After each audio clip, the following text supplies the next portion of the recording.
He had packed a screwdriver. That was it. No special training, no combat experience, no parachuting record worth speaking of.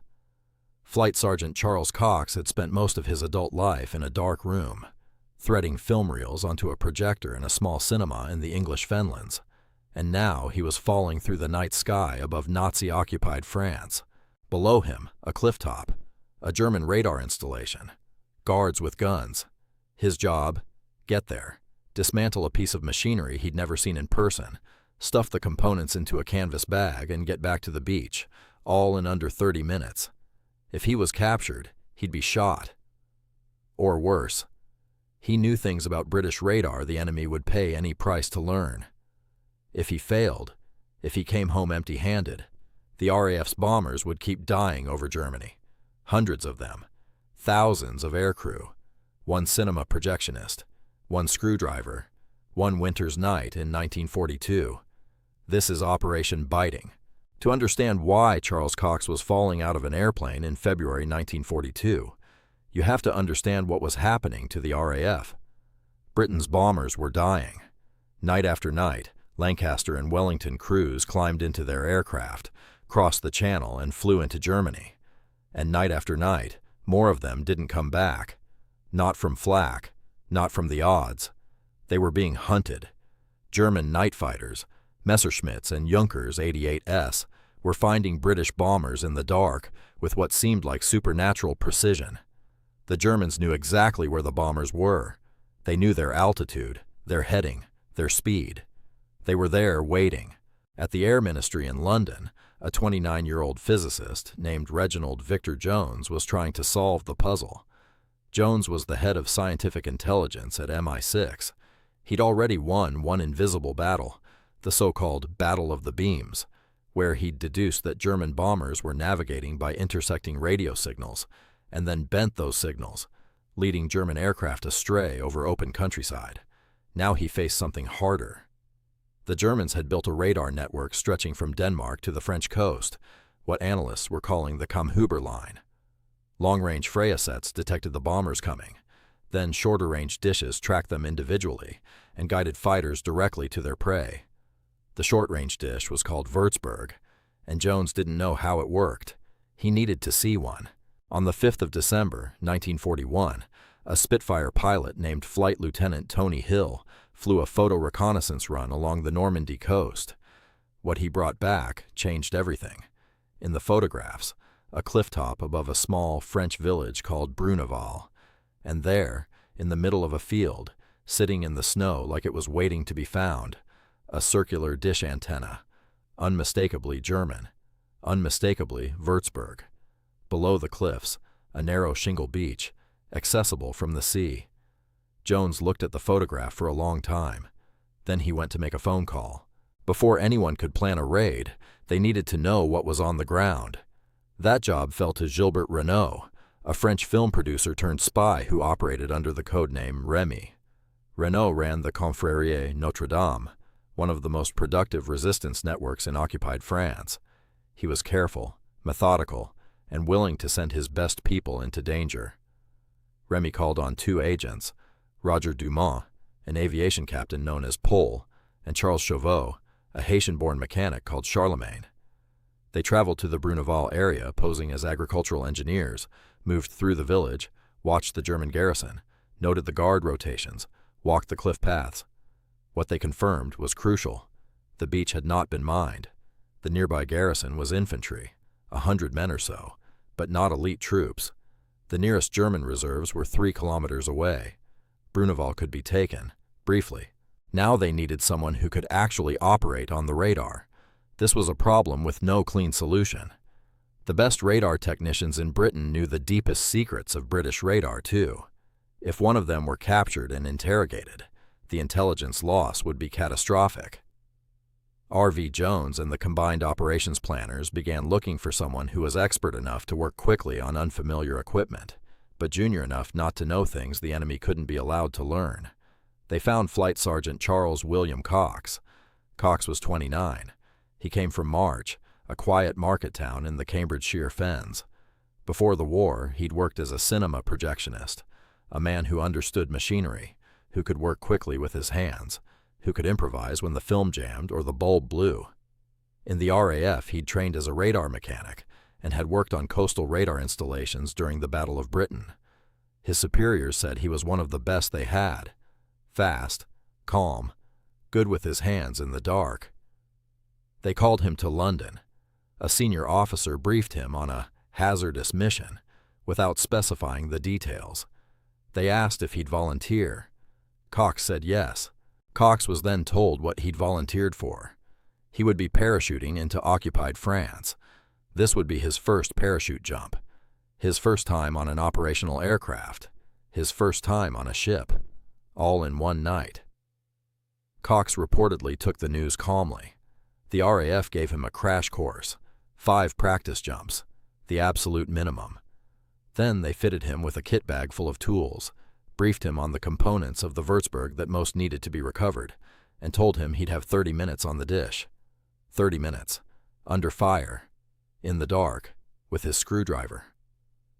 The rest of the force was Major John Frost's C Company, 2nd Parachute Battalion, 120 men, tough, trained, and ready for the kind of violence that didn't require a screwdriver. Major John Frost was 29 years old, the same age as Cox, the same age as R.V. Jones.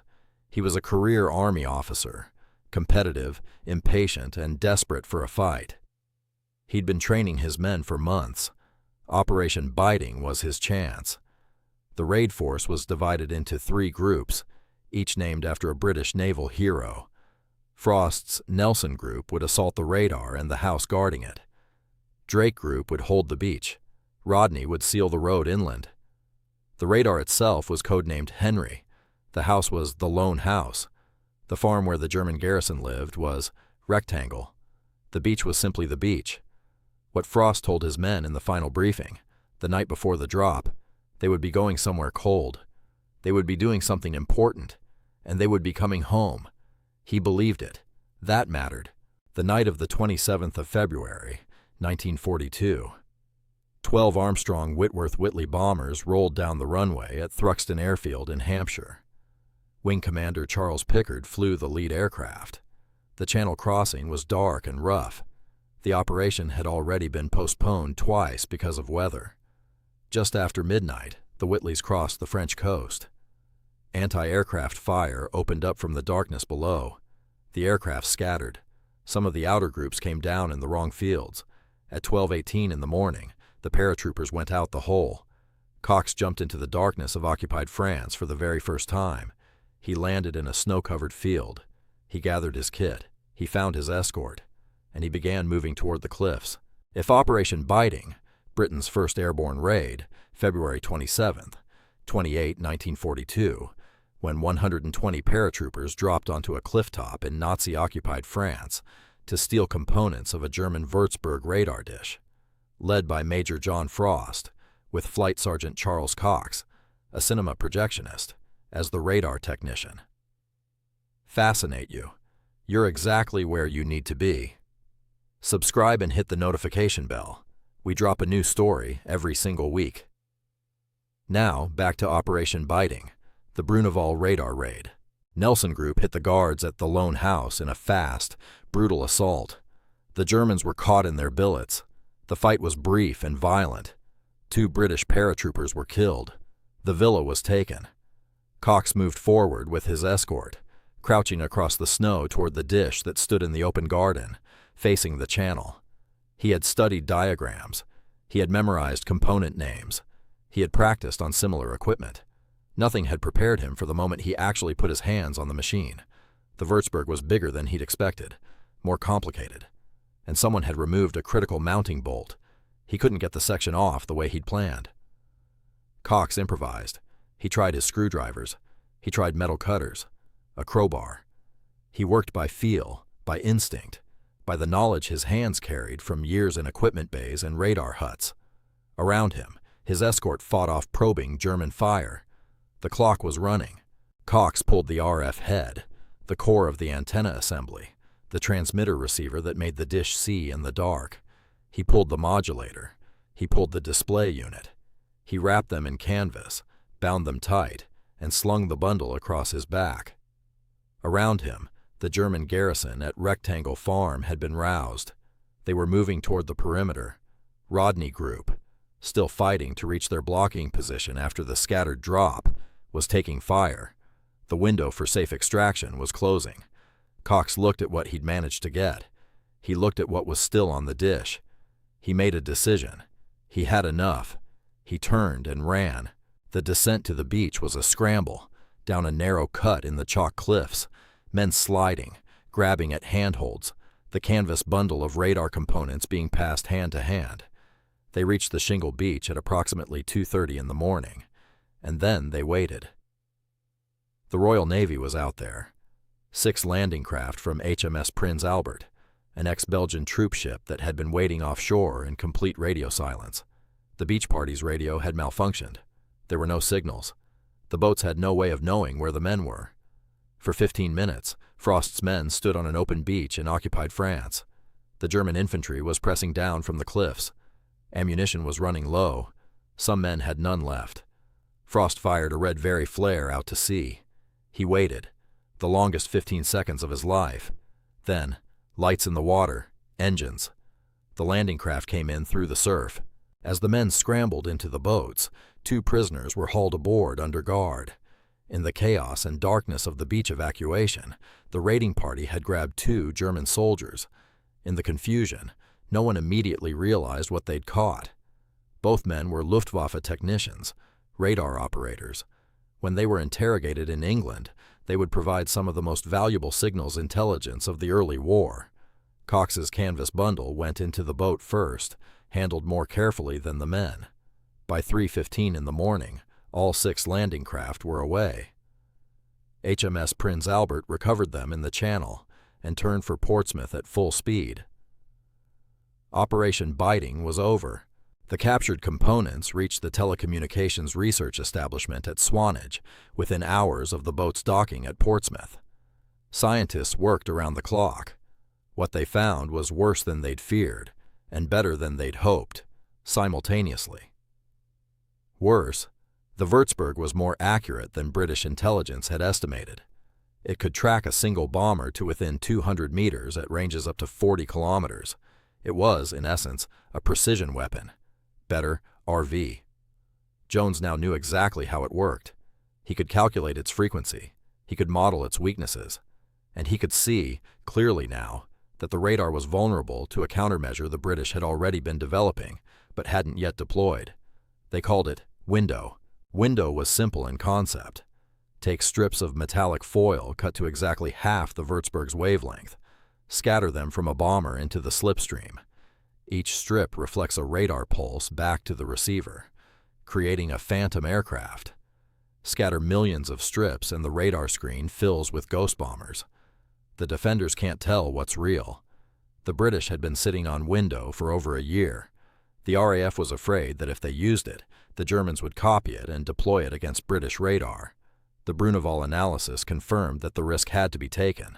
On the night of July 24, 1943, 16 months after Cox stood on that clifftop with his screwdriver, over 700 RAF bombers released 35,000 packets of window over Hamburg. The German radar screens went white. Flak batteries fired at phantoms. Night fighters flew blind. The bombers came through with almost no losses. Over the next 7 nights, Hamburg burned. Over 40,000 civilians died. The city was reduced to ash. It was the most devastating bombing raid in European history to that point, and it was made possible, in part, by what one cinema projectionist carried home in a canvas bag on a winter's night in 1942. The Germans, alarmed by the Bruneval Raid, immediately ordered every Würzburg installation in France surrounded with barbed wire to prevent future commando attacks. They thought they were defending their radar. What they were actually doing was handing the British a gift. Radar installations, previously difficult to distinguish in aerial photographs, now showed up clearly. Neat rectangles of barbed wire visible from 40,000 feet. Photo interpreters could map the entire Comhuber line almost overnight. The chain of unintended consequences from one February night reached years into the future. Major John Frost took his military cross and kept fighting. North Africa, Sicily, Italy, And then, in September 1944, he was given a mission that would define the rest of his life. Operation Market Garden. Arnhem, the bridge. Frost led 745 men on a march into the Dutch city, captured the northern end of the Rhine road bridge, and held it against two SS panzer divisions for 4 days, waiting for reinforcement that never came. He was wounded and captured. The bridge fell. The operation, intended to end the war by Christmas 1944, failed. But Frost held, and the world remembered. The bridge at Arnhem carries his name today. The man who, 2.5 years earlier, had fired a red Very flare from a dark beach in occupied France and waited 15 seconds to see if anyone was coming. Charles Cox went back to his life after the war. The citation for his military medal said he had shown coolness and technical skill of the highest order. The screwdriver was not mentioned, but it should have been. Cox died in relative obscurity, known to specialists, overlooked by history, the way that many of the people who actually kept the war moving were overlooked. He never gave many interviews. He didn't write a memoir. What he left behind: components of a radar dish in the collections of the Imperial War Museum, and somewhere in the long chain of decisions and technologies that led to the defeat of Nazi Germany, his hands. There's something else worth knowing. Window, the countermeasure developed from the Würzburg analysis, is still in use. Modern military aircraft carry chaff, small metallic strips released to confuse radar-guided missiles. The principle is identical to what the RAF scattered over Hamburg in 1943, which was designed to defeat the radar that Charles Cox dismantled with a screwdriver in 1942. The physics doesn't change. The ingenuity endures. Operation Biting became the first battle honor ever awarded to the Parachute Regiment. Frost would give them another one at Arnhem. Together, the two operations bracket what it means to ask men to do the impossible, with inadequate tools, in the dark, in enemy territory, on the slenderest hope that it matters. It mattered. A cinema projectionist packed a screwdriver, fell out of an airplane, and changed the course of the air war. February 28, 1942. 2 British paratroopers lay dead on a clifftop in France. 6 were prisoners. The radar dish stood half dismantled in the snow. In Portsmouth, a canvas bundle was being unloaded from a landing craft, handled by men who were careful not to drop it, who understood, even then, that what was inside it mattered more than they could say. The cinema was still dark back home in March, Cambridgeshire. The projector was waiting for someone to come back and thread the film. Charles Cox came back. He always said the hardest part of the whole raid was explaining to the manager why he'd missed 2 weeks of work.